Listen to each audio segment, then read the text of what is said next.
Hello friends and welcome to the world of Angel 1111. Let's bring light to earth. Friends, कल एक question आया है कि ma'am मेरे फादर पे ब्लैक मैजिक का अटैक हुआ है तो किस तरह से मैं इसे रिजॉल्व कर सकती हूँ, राइट? तो यहाँ पे आज मैं जो कुछ भी चीज़ें या फिर जो कुछ भी बातें बोलने जा रही हूँ मुझे नहीं पता कितने लोग उसको समझ पाएंगे, राइट? बट फिर भी मुझे ये गाइडेंस है कि ये चीज़ आप सबके साथ शेयर करना है ताकि जो लोग यहाँ तक पहुँच चुके हैं इन चीज़ों को समझ पाएंगे। उनको अपनी लाइफ में अगर उनको इस तरह की कोई सिचुएशन आती है तो उस टाइम पे उन्हें हेल्प हो, राइट?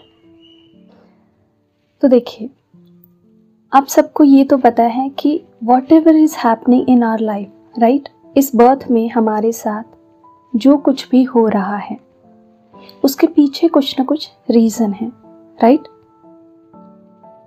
कुछ भी अच्छा हो रहा है या फिर बुरा भी अगर हमारे साथ हो रहा है तो डेफिनेटली उसके पीछे कोई रीज़न है, हमारा कोई कर्मा है जो पे हो रहा है, राइट?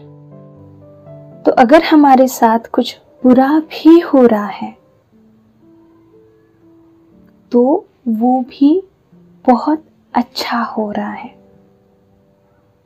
जी हाँ, बहुत सारे लोग इस चीज़ को समझ नहीं पाएंगे, बट डेफिनेटली जो लोग इस मैच्योरिटी तक पहुँचे हैं, इस हायर लेवल अंडरस्टैंडिंग तक पहुँचे हैं, वो इसको ज़रूर समझ पाएंगे।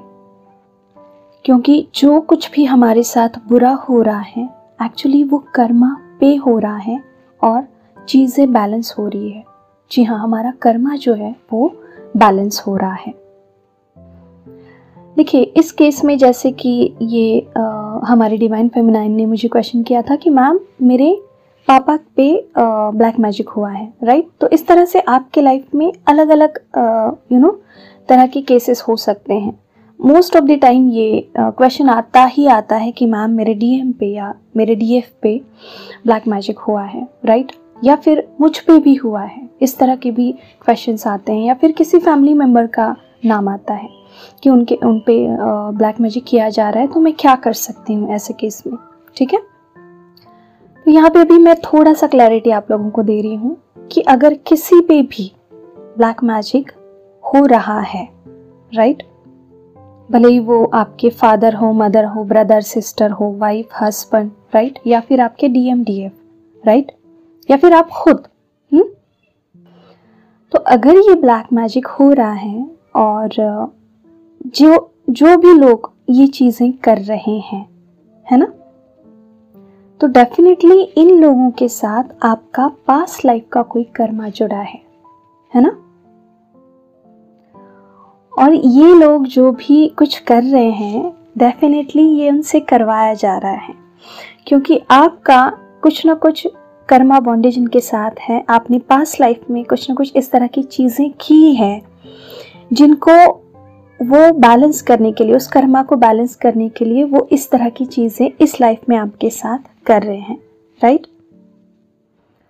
और उनकी इस तरह की चीज़ें आपके साथ करने की वजह से वो जो पेंडिंग कर्मा है वो पे हो रहा है या फिर बैलेंस हो रहा है, हम कह सकते हैं। और अगर आपका कर्मा बैलेंस हो रहा है तो ये बहुत अच्छी बात है, क्योंकि उसी के लिए हम अर्थ पे हैं। हमारा जो भी कर्मा है उसको पे करने के लिए, उसको बैलेंस करने के लिए, क्लियर करने के लिए ही हम अर्थ पे हैं, राइट? तो ये अगर हायर पर्सपेक्टिव से देखा जाए तो definitely this is the very positive thing, right?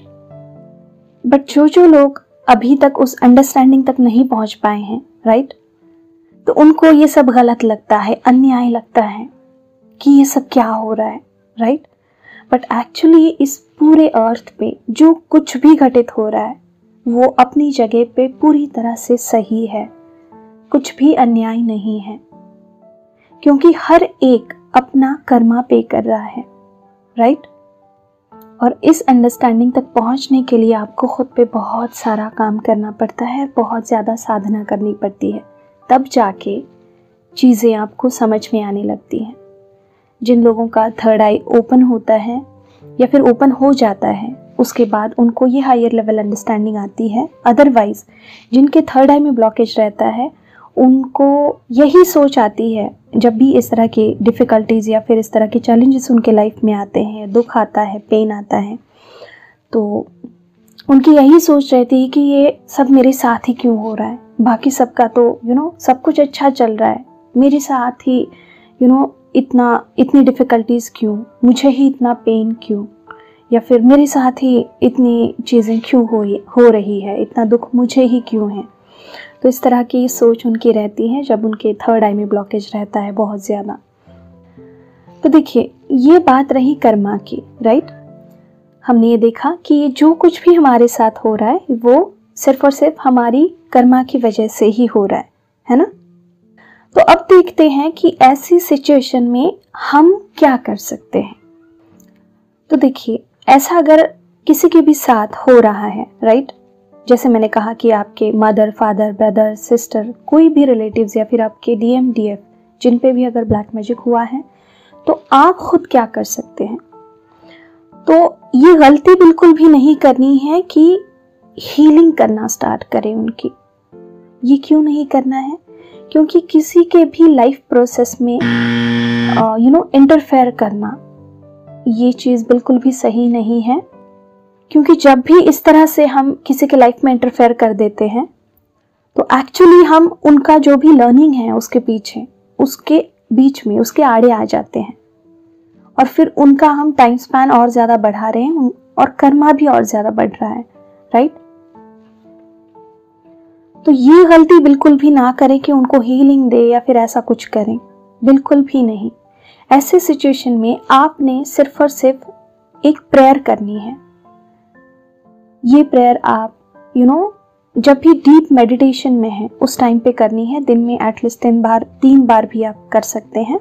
और ये प्रेयर आपकी क्या होगी कि ये जो भी सिचुएशन चल रहा है, राइट, इसके पीछे उनका जो भी लेसन है या फिर उनकी जो भी सीख है वो इनको मिलके इस सिचुएशन से उनको जल्द से जल्द बाहर निकाला जाए।